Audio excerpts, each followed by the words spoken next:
Let me set the stage. The year 200 years ago, 1809. The place, a snowed-in farm somewhere in Finland. The war between Sweden and Russia over Finland has just been waged. The brothers, Henrik and Erik, have fought on opposite sides of the war. They are now returning to their snowed-in farm, where the woman they both love is awaiting. If I were in Henrik's shoes, I would not wish to go in either. I would not dare. Mind you, hasn't he been given more courage than is good for a man? He's never been able to control himself, not since he was a child. He's like a crazy horse that needs reining in. But even the most reckless of men will not do some things unless forced, not if the time is not right, or only if they are cursed with extreme stupidity. But Henrik is no fool. On the move again, he heads for the stable. I sit here, breathing fast. The wind pokes the cabin walls. My nose tells me the fire is dying. My eyes see nothing, for they have spied another kind of dark. The war has been waged, but here we may yet have corpses.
In chests.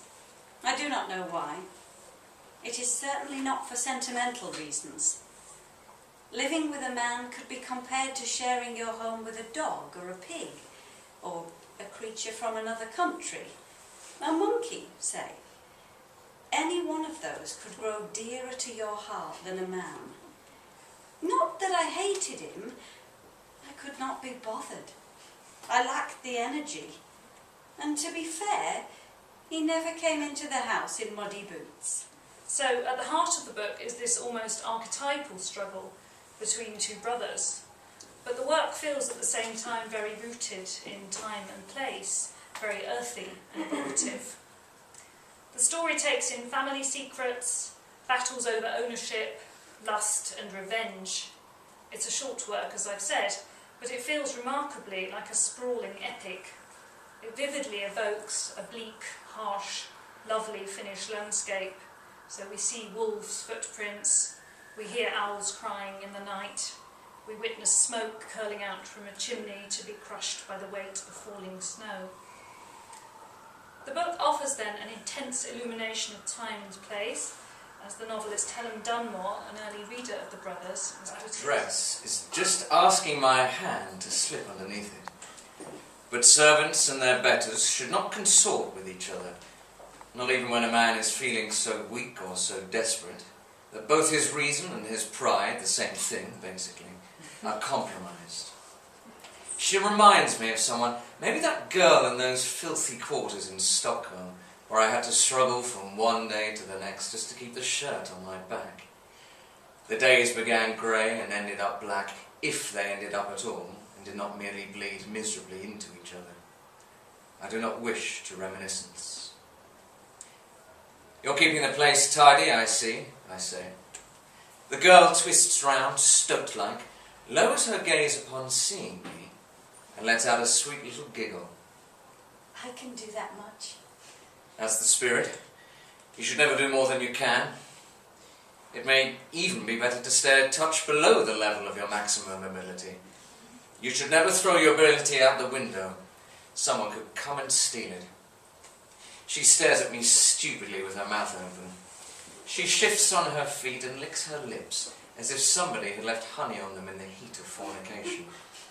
Her broad face, high cheekbones and slit-like eyes remind me of those Mongolians one saw in the streets of St. Petersburg.